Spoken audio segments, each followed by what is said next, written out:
Underwriting for the Money Doctor Show is provided by Ryan and Casey Liquors, Main Street, Greenfield. Exploring the world, one glass at a time. West County Equipment Rental of Shelburne. Daily, weekly, monthly rentals. 625-6463 or on the web at westcountyequipment.com. The Franklin County Community Development Corporation. Growing sustainable businesses and communities since 1979. www.fccdc.org. Weld Communications, Marketing and Publicity. Helping businesses spread the word in the Pioneer Valley and beyond. www.weldwords.com. There's a better life if I could be debt-free, but all my money is a mystery. I was feeling overwhelmed and it was wearing thin when I knocked on the door and heard the doctor's in. Oh, the doctor's in, the doctor's in. She got the right prescription to help you win. Oh, the doctor's in, the money doctor's in. Hello and welcome to the Money Doctor Show. I'm Dr. Frances Rayam, president of Power Down Debt, a positive debt management company. And my guest today is Jane Howard from Deerfield Inn. Welcome, Jane. Thanks for having me, Frances. You're welcome. In Deerfield, Mass. But we were just having a little chat, and I'm hoping you'll tell that story again. It's on Old Main Street in Deerfield, Mass. Yes. But it used to be called? The, T-H-E, the. I love it. The Street in Deerfield, Street, Mass. Yes. And so it would just, your address was just red salt box, The Street, Deerfield, Ma. 01342. And it had to get changed because, of course, when 911 came to the area, firefighters and others are saying, well, what the heck? So now we all have street numbers. Red salt box, The Street. I know. I love it. I know. So the inn has been around since 1884? July 1884. Wow. Will you tell us a little bit of the history of the inn? Well, I'll tell you what I know. Okay. Which isn't a great deal, but I know a bit. I doubt that. I do know that when the inn opened its doors in July 1884, there was a drought that was ravaging Franklin County. Farmers were slaughtering their cattle because there was no water. And there was a plague of locusts. Sounds like a perfect time to open Isn't business. it great? I know. 1884, And the Gazette and Courier, at the end of the summer, reported that people were leaving, folding their tents and leaving, browner and happier for their stay or something like that. So I suppose the guests came despite all the drama. Sure. And they've kept on coming ever since. Wow. First by carriage and horse, and then by trolley. There was a tram. It's the other way around. It's a trolley. A trolley, okay. I call it a tram. And that stopped right in front of the inn. And then, of course, cars. There's a fabulous picture hanging in the inn. It's an old photograph.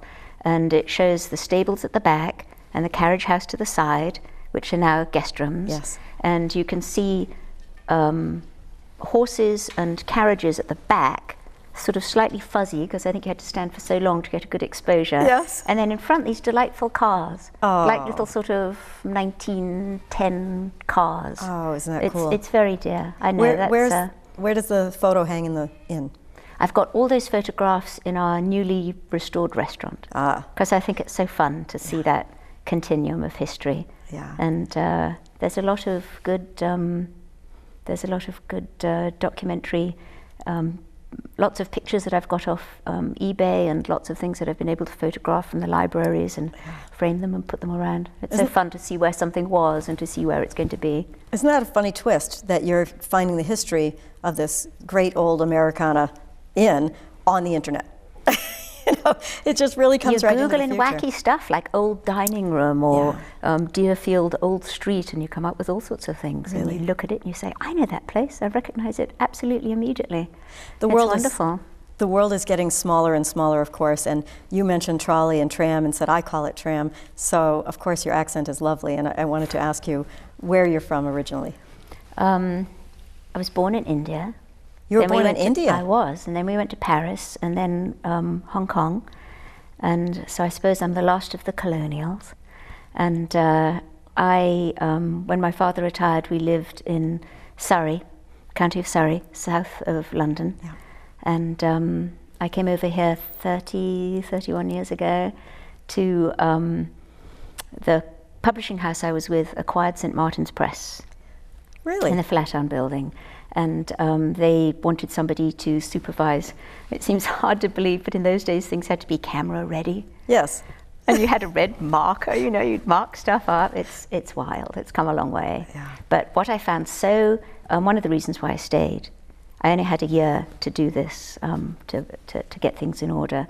And one of the reasons why I stayed is because I found it so immensely gratifying the way women in business were accorded a measure of respect that I wasn't seeing in London. Oh, really? And I'm sure that things have changed, but you know, that's 3 decades ago. Well, But, they you know, changed, but probably in the same direction. You know. it was just so refreshing here. You know, in England there was a board, and my managing director, the ED, would sort of swan in with a briefcase, and he'd open it up and fuss around, and he had a packet of sandwiches, you know. And I'd get everything ready for him, and the what was going to be published in the years ahead, and all the program. He'd say, "Oh yes, thank you," and that's when you'd see the sandwich, because he'd open his briefcase, put in the papers, and go off to the board meeting. No women on the board. Wow. Yeah, isn't that something? So to come over here was really fab. Wow. So you found a home here. I did. And you traveled extensively, obviously. You lived in all these different places, I've been running an very inn. lucky. Pretty nice transition. Yeah, well, it's almost like being in a little English village in Deerfield, isn't it? It's really lovely there. For anybody who hasn't been, just to go and spend the day. Can you give us an idea of what a day in Old Deerfield might be like when people come in as tourists and they find Old Deerfield Village? There are lots of different touring possibilities. You can see these museum houses that are open to the public, many of them looking the way that they did when people lived in them. Some of them have collections of things like furniture and clocks. And there's an exhibition centre that has changing exhibitions. Beautiful one right now called Into the Woods, which shows how the furniture was made back then. Oh, nice. Lots of powder horns, which are so curious and so interesting. You can have a walking tour. You can get a self-guided tour, and you can come for breakfast before you start your day. You can come for lunch in the middle of the day while you have museum feet, have a cappuccino, have a cocktail.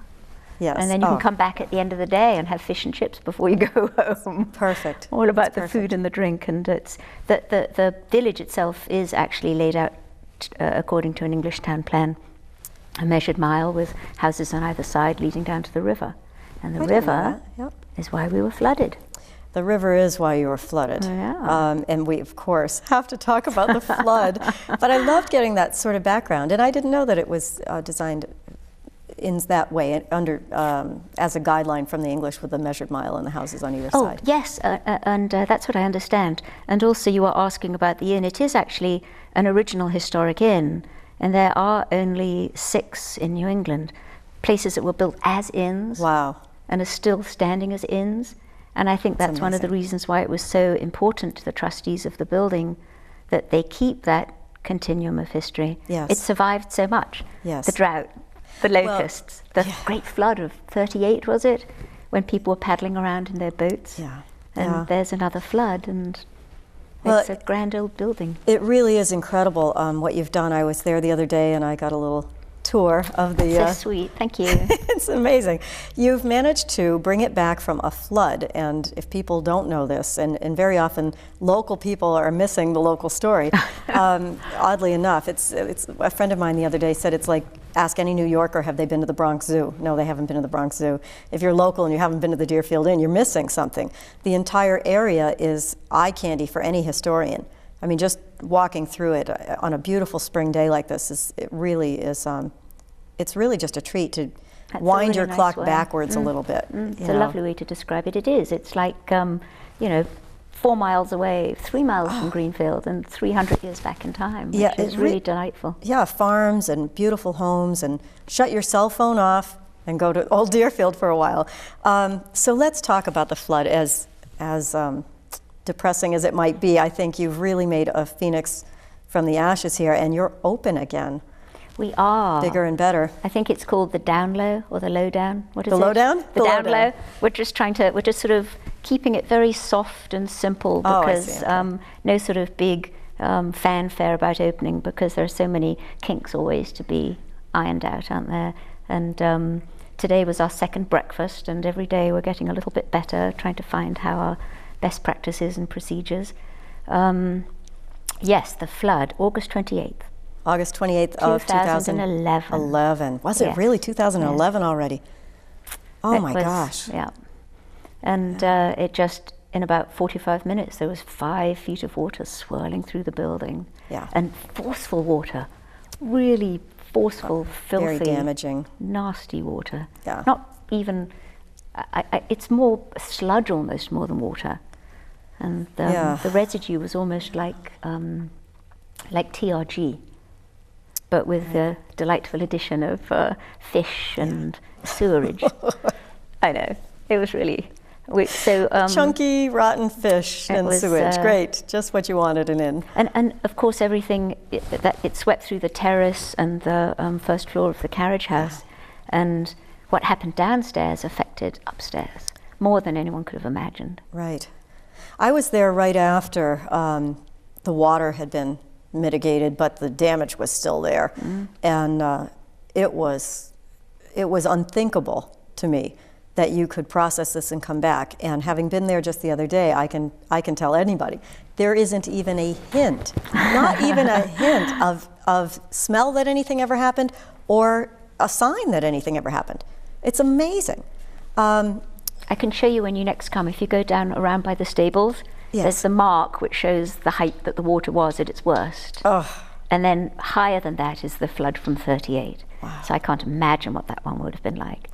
Well, and it's just amazing too, because you run this old historic inn, but it has all the modern conveniences. I mean, you've got all the electricity and you've got all of that to deal with that they might not have had necessarily in 1938, although it probably had electricity and things of that nature. Yeah, maybe a telephone or two. Yeah, but they didn't have any sort of infrastructure. I mean, you folks have had to redo all the infrastructure in there and make it a palatable, very nice, cozy, warm place to stay. Well, thank you. Yeah. It's been so many silver linings to something like that, because it gives you an opportunity to make some of the changes that you've wanted to make. Yeah. And you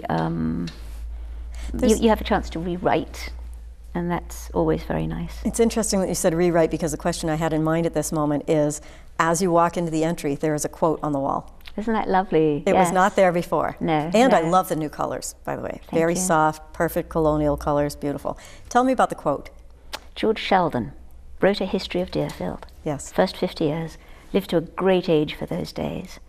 And somebody said to him, "What's the secret of your longevity?" And that's what the quote is all about. Okay. I won't tell what the quote is, but no, it has to do with see it. Donuts. Yes. Which is really kind of fun to see that. Fireplace is still there. The seating areas that were all cozy and are still there and lovely. But you've redone the dining room and bar. We wanted people who were used to how the living rooms looked to have that same sense of familiarity. Right. And the front desk is back under the stairs where it's always been and so on. Yeah. But then, when you round the corner, instead of that huge 130-seat formal dining room, yes, and a little teeny-weeny tavern with just a few little people scooching in, eating fish and chips, right. We've got a smaller restaurant that can fit maybe 50, yes, gas fireplace, still the window embrasures, still period wallpaper, yellow, the colours, yes, I think are beautiful. They've come out really warm and well. And all the rest is tavern. There's a fireplace area again, a gas fireplace where you can have cocktails and cappuccinos, read a book, and big U-shaped mahogany bar for about 18 people to belly up. Barkeep! Beautiful bar. 12 beers on tap, 6 are local. Yeah. And great big tavern. And to do with the silver linings and the reinventing, we've always been, or tried so hard to be, a farm to fork restaurant. That's exactly what I was just going to say. Yeah. Having this larger tavern, far less formal, less formulaic, right, gives you the opportunity to do so many interesting things on the fly. Yes. Much more so. Really, like, give me some ideas. Well, if a farmer, after the farmer's market, and he's got 10 pounds of peppers left over, he comes to our back door, and the chef says, "Yes, we'll take those peppers," and you can just write on the blackboard, red pepper bisque on the soup is the soup. Ooh, red pepper bisque. That sounds great. Something, He'll come up with something brilliant. Sure. But it's so nice to have the opportunity to do that. Yes. And there's a fish CSA now where the chap calls from Boston. It's all line caught sustainable. He says, this is what's running. What do you want? How much do you want? And you can't keep it more fresh and more immediate than that. Right. And it should be fresh and simple and make you feel happy and good about sitting and eating it. It's just, it's always been such an important philosophy of ours. You have to treat, the people that are with you have to be treated with respect. And the food that you eat and the way that it's raised, yes. and the farmers and the growers and the gatherers, it has to be respectful. It's all part of that very, to me, vital organic circle. It's so important. People eat meat, and we have pigs that are raised for us, but they're conscientiously raised. Right. And I think that makes all the difference. Tell me how you started an inn. I mean, you came here 30 years ago. The inn's been open 27 years. Well, we've been here 27. You've been here 27. Yes. I meant you with the inn. Oh, yes. Yes, obviously the inn's been open since 1884, but it's been open under your management or ownership for 27 years. Well, Karl, my husband, and I, we were living in New York and working very, very hard. He was at the 21 Club, a restaurant in New York, for many years in all sorts of capacities. And we were going to get married, and they said, well, if you take a honeymoon, you're fired. Oh, really? Wow. I know, old school. Opportunity knocked. Old school. Yes. They said, and he said, well, can I have 2 days? And they said, well, you better be back at work on Monday. We need you. So he went in on Monday and he said, I don't know that this is going to be a very happy relationship for the future. I mean, please. Sure. So he loved it when he was there, but that was a little demanding. And so he worked at a restaurant, a Swiss-French champagne restaurant. It was up by Bloomingdale's. And he was just the person solely in charge of this for absentee owners. So he'd get up very, very early and go to the fish market, go to the meat market and buy the flowers, and he'd be there to close. So we'd see each other maybe 3 hours on Sunday, if I was lucky.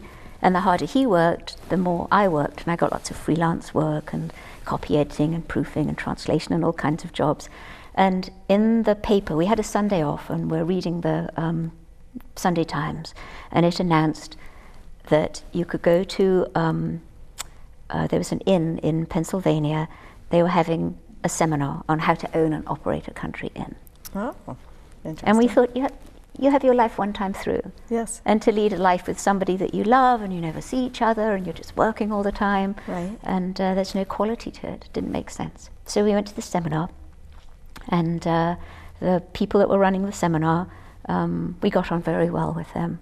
And we liked each other a lot, and they became our friends.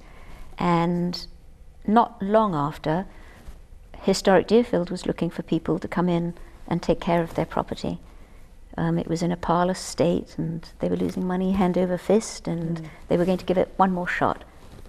And so these innkeeper seminar people said, would you like to come and be interviewed? We've got several people lined up, but come on up. So we drove up, and we were lucky enough to be the ones to get the job. And initially it was just for 2 years to see if we could turn things around. And wow. So there you go. Next thing you know, babies, dogs, hamsters, cats, mice. And so you wind up staying not because you have to, but because you want to. It's been our pleasure and our privilege. It's been wonderful to have something grow and develop, and we don't own the building. It's not our business. And I think the difference between being an innkeeper and a general manager is a general manager goes home at 5. Right. That's the way that it is. And you're just there. You're just tied to it. It's like that book by Pullman about the golden compass. You have a cord of something that stretches from you to the place where you work. It's just some sort of maybe it's a spiritual thing. I don't know. But there's a connection there that's so real and so strong.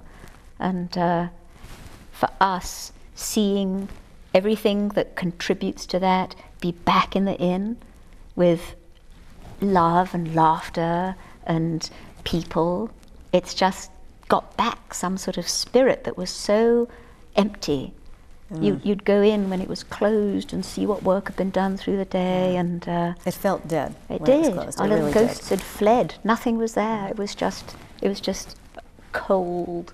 The feeling was just cold and sad. I can see the emotion. I have to ask you about the ghosts too, but have you always had a love of history? I have, yes. Yes, maybe being English or something, I don't know. You think so? Yeah, I don't know. It's interesting. And Karl as well? Your husband's Karl Sabo. Yes. But has he always had a love of history as well? I think it's how your past relates to the present and to the future. It's just something that's so interesting and important. The rooms are all named after people connected with the village's history. And this is Jenny Sheldon's room. And she was the daughter of George Arms, who was the builder of the inn in 1884. And she married the historian George Sheldon, the one who lived for 98 years, which was a very unusual thing in those times. And that's the quote that you see as he entered the inn, where someone asked him what he attributed his longevity to. And that's that lovely quote about eating donuts and coffee for breakfast every day, and always having the window shut at night. And Jenny was much younger than George when she married him. She was a great helpmeet. She transcribed a lot of his work for him. And I also admire her as an empowered woman in the time, because she did a lot of scientific research into what are known as the pitted stones. So just a interesting, another interesting Deerfield woman. Okay, tell me about the ghosts. The ghosts. You're dying to tell me about the ghosts. I hope you're dying to tell us. The ghosts are super fun. We've got two. Two? Yes. And what's so interesting is that people who have no reason to communicate with each other will come and tell us the same things over and over again. And give me some examples. Well, one of them's called Cora. One of the ghosts is called Cora? Cora Carlyle. Cora Carlyle. Yes, and we know that because she was actually an innkeeper in the early part in the 1900s. And the rooms are all named after people connected with the village's history, like the first Deerfield settler, or Deerfield's most famous artist, that sort of thing. That's great. And one of them's called Cora Carlyle. And that's a room where all kinds of strange things happen, like the tissues will come out of the box when you get up in the middle of the night to go to the loo, or the sheets will be pulled back and people will come down and go, such a strange thing happened last night. But Cora was a very keen spiritualist, and she used to hold seances in that room named after her, completely by chance. Really? We never knew. And this was her living room where she would hold her seances. That's interesting. For a long time after her husband Arthur died, she would have the medium come in, big hairy man, channeled through a big hairy cat, and her husband kept the books for about 4 years after he was dead, thanks to the medium. Wow. Isn't that great? So it's great. That's great. What a good story. And she's very bossy. And the inn was always sort of the center of everything that went on, and apparently she was a great gossip. And she wanted to know what was going on. And her little thing is to knock on the door and to say, "It's Cora, let me in." Oh, really? Yes. So people report that they've been... They'll say, "Oh, I hope that old woman found her way to her room last night." That sort of thing. That's so funny. Yes. Now, do people show up and say, "I don't want a room with a ghost in it"? If they know about it, often they say that. But coming in this week room? is somebody who wants a ghost room. Oh, I guarantee. And we always have to say, we don't know if anything's going to happen or not. If you want to see something, it's not going to be there for you. Yeah. Oh, but I'll tell you the reason why we know about Cora. A lot of activity happened in another room just across the way. It's these two rooms in particular where things go on. And this other little chap, he's called Herschel, and we don't know why. I was just told that's what he was called when we arrived to the inn all those years ago. And Herschel likes to sort of tweak at the pillows and maybe lob a magazine around or something. We think he's a little child because he's very cheeky. He has been known to pinch a bottom or two. Wow. Yes, and if you've got a tray of glasses, he'll give you a good push on your back late at night. So I hear, could be an excuse. I don't know. But, creative waitstaff, yeah. But Herschel was up to all sorts of tricks one night, and the guest who was in that room came downstairs and he looked just exhausted. And I said, "Oh, did you not sleep well last night?" He said, "No." And he goes on to tell me this whole story. All these tricks, flashes of light, pillow tugging. And there was a young lad from the recorder who was dropping off the papers, and his ears are like, you could see, Pulitzer Prize. See these little light pulses. So in about 10 minutes, the recorder is back with a camera and reporter, and this chap's all eager to tell his story. And he was a foot doctor from California. So whether he's to be believed or not, I don't know. Who knows? But he had the whole story there. And because of that story, Cora's housekeeper, a little maid that she had, when she was about 14, she worked one summer at the inn. She was in an old person's home in West Springfield, and she had seen the story, and she called us up. And her name was Eloise Southard. You're great with names. It's just that I remember because it was so wonderful that she called up and she said, I could tell you, this little old person voice. And she said, I worked there one summer, and she was the one who told me about the big old hairy medium. I was wondering how you knew that. Yes, right? And apparently there were horns on the wall, like cattle horns or something, and she said she'd be in there cleaning Cora's living room and sounds would be coming out of the horns, and she'd close one door and that door would open, she'd close that one and this one would open, and she said it was just really too creepy, so she said that she left. She worked there for a summer. But to have that corroboration by somebody who'd actually been there and seen this going on was just wonderful. Has anyone ever reported seeing the ghost? Yes. Really? Yes. Tell me, what do they Cora report? they see, she's been seen twice. What do they say she looks like? One person, one is that she's got long grey hair in a braid. It hangs down in a plait down her back, and she had a sort of high-necked white shirt of some sort on, and she had keys around her waist, like a chatelaine clanging away. And we had somebody who was not supposed to be lying down on the job, and who was. Oh. And the only way that this person could have seen Cora at the angle that he claimed to have seen her was if he had been lying down. Oh, no. I know. And so he was torn. Do I say because I'm so excited, or do I not say because I'm going to get into such trouble? But anyway, he decided he was going to tell us. And again, the keys around the waist, and a long red dress with little tiny flowers on it. Wow. Yes. And Herschel no one sees. He's just... nobody ever sees Herschel? No, he's just this little naughty lad. shy. He's kind of like a bright light. Yeah. Super cool. This is super Totally cool. ridiculous. I mean, it's absurd. I love it. That you have all I do these love stories it. about it. It's so much fun. And Right. the other thing that's very interesting is that if there are young children at the inn, because we're happy to have families, Yes. there used to be rockers on the porch. We serve lunch there now.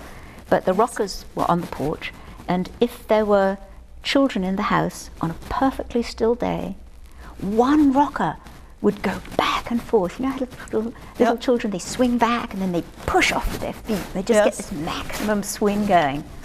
That's Herschel. Tell us how we can reach you at the inn. We have 2 websites, deerfieldinn.com, and right now that is in temporary mode, working on getting a new one up by mid-April. Okay. And champneysrestaurant.com. Wonderful. And the that phone one number? has just been revised. Ooh, you've got me. 772-3087. I hope so. 413 area code. 772-3087. It's a new number. Okay. And because I'm It's not all the new born infrastructure. here, well, I don't remember my social security number either. You know, I have to stop and think. I've been here a long time, and Americans rattle it off, and I'm going, but I'm pretty sure that's the number. Jane, we're out of time, but I want to thank you for coming and spending so much time, and we'll go in and do a little tour of the restaurant. Oh, again. thanks, Frances. Thank you so much for your my time. pleasure. I really appreciate it. My pleasure. I'm the Money Doctor. Until our next chat, keep it positive. There's a better life if I could be debt free. But all my money is a mystery. I was feeling overwhelmed and it was wearing thin when I knocked on the door and heard the doctor's in. Oh, the doctor's in, the doctor's in. She got the right prescription to help you win. Oh, the doctor's in, the money doctor's in.